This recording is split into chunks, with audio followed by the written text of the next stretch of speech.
folks, welcome back to my channel. If you're new here, welcome. My name is Natasha and I do book things here. So today's video is another video for Tag Tuesday, and today's video is going to be the aesthetically pleasing book tag, which I'm just like, yes. I have so many pretty books. I buy a lot of books because they're pretty. There's only 11 questions for this tag and I grabbed 22 books. So some of them I tripled up, some of them I doubled up because I just wanted to show you guys pretty books. So I couldn't pick just one for each category. Also, my bookshelves are like destroyed now. Number one is best color combination on a book cover. Now, I really do like yellow books, but I like different color combinations. Come to realize I really like gradients, and like pastel-y gradients is kind of what like catches my eye first. So the first one that I have here is Norma. I love the spine of this one too. It has like the hair all like in it. This is about a girl who has mystical, fantastical hair.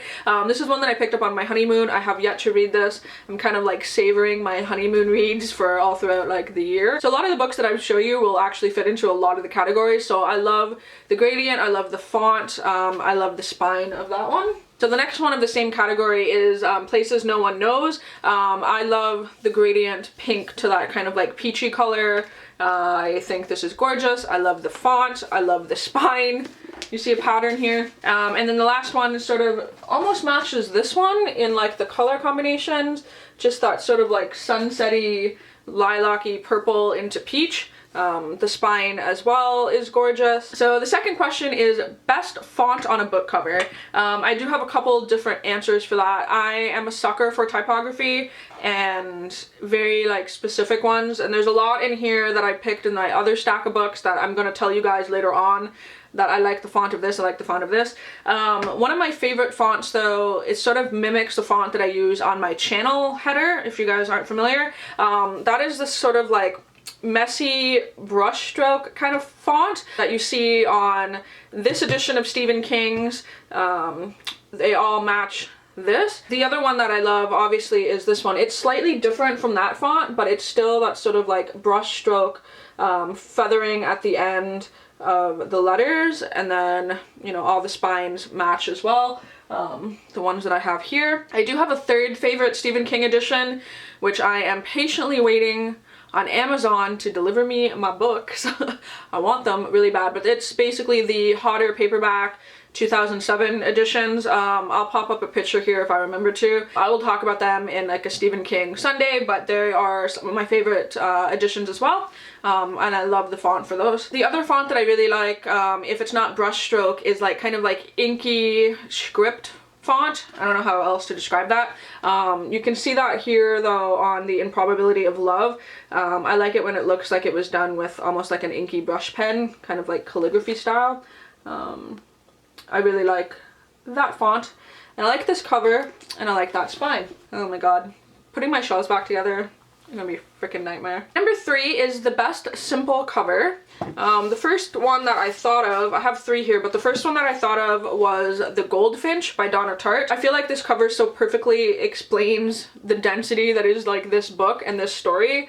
And then having read the book, this is just like such a perfect cover. Just a little peek at the goldfinch painting, which is what the book is all about. Which I think is just gorgeous. I love that as like a more simple cover. The other one that I thought of kind of for simple, in almost a different way, but sort of perfectly again describes the book. This is The Art of Crash Landing by Marissa DiCarlo. This is a book all about just sort of a woman's crash landing and struggles, and I love the way they sort of pulled the font down, almost like showing like a struggle or like a descent, like a crash landing, right? Like a rock bottom. And I just think that's gorgeous. I don't know, there's something about that I feel like is simple but also like beautifully well done for the novel. And then the third one I have for simple covers is another sort of theme that I find I like in covers, which are like faces on covers. But this one is one where I like just the simplicity of the cover. I love the almost sort of like chalk-like brush-like font. And, you know, the spine is gorgeous with just the cigarette as well. I haven't read this one, so I don't know how much that ties into the book, but I like it. Number 4 is best end pages. So I did pick 3. My mind went to this one first. This is Mosquito Land The end covers for this are like my favorite. The book wasn't my favorite, but the end pages definitely are. They have all these like cool adventures that they go on, and like these really cool like people, statues, fun things. That's probably one of my favorite end covers. And honestly, it was the end covers and the title page of this book which are better than the book itself. The other one that I have read a little bit of, this is Highly Inappropriate Tales for Young People.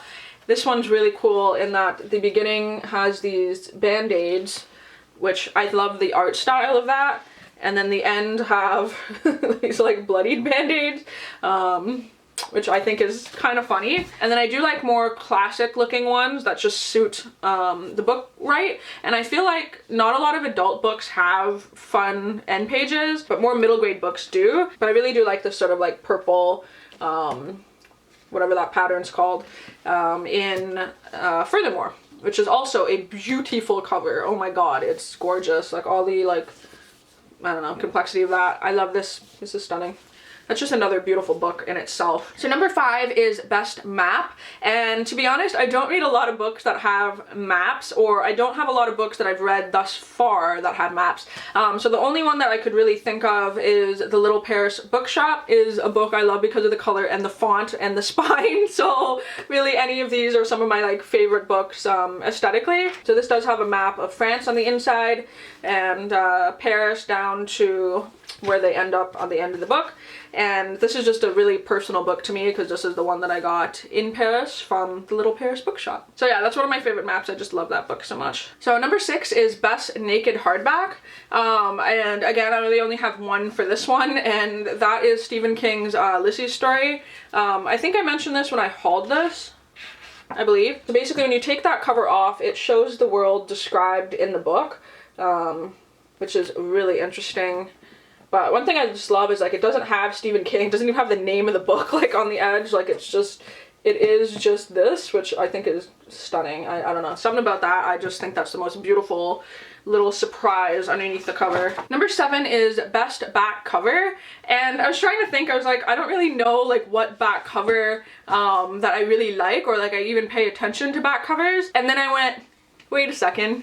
Yeah, I do. My favorite back cover are most Stephen King's that are put out in the 80s. Number 8 is Best Chapter Headers. And I couldn't really think of too many for this one either because I just tend not to notice them. Lair of Dreams from the Diviner series, and they have this sort of like 1920s like filigree things at the top of their chapters. It doesn't come up very, hopefully you guys can see that on my camera. It's a little bit bright in here, but they're pretty cute. I like those. Number 9 is Best Illustrations. Just recently I ended up reading Joe Hill's Strange Weather. This is actually one of my favorite covers as well. It is so stunning. I love the colors in this. I like the back cover. You know, I just like this. This is gorgeous. But this book did have illustrations before the short stories. So things like this is really cool. It's like that. There is one though for the very last story that's actually like kind of graphic. It does have a dead cat. I'm gonna show in my video. But this is just kind of morbid. This is a crow picking out a lady's eyeball. But it suits the stories and it's actually really cool style that I quite like. So morbid, yes, but it suits the stories and I think that those illustrations are gorgeous. Number 10 is Best Spine, which is like, can you really just pick one that is the best spine? I picked a couple that I just like. So the first one that I grabbed is the Sasquatch Hunter's Almanac, and one of the reasons why I love this is I love spines that have font that reads this way vertically. Something about that, I just really like it. I think it's cool. I also just really like the wood grain of this. I think that's beautiful for some reason. Another sort of like genre of spines, is that even a thing, that I really like are when the spines include little people on them. I realized the other day that I have like quite a few. Like I have one here, I have one, the old man one. I just have a lot with like little people. So these are 2 other ones that I really like. This is Lillian Boxfist Takes a Walk, little lady there. And then this one is The Unlikely Pilgrimage of Harold Fry. And you know, there's a little man doing his thing right there. I don't know what it is, but I like these spines that have little people on them. That's just a theme of mine, I guess. And a book that I bought just because of the spine and also sort of the cover, which I think is beautiful, is Fates and Furies. Again, haven't read this, but I love it when the font goes like into whatever is on the cover. Yeah, I like that. And then like it, you know, the spine is gorgeous. And then another thing that I like about this is that even the waves go like over top of the things in the back cover. And then number 11, last question, is favorite cover on your shelf. And I actually picked one that is my favorite cover, surprising, but maybe not. If you guys heard me talk about my Christmas haul, you would have heard that I bought this just because of the cover.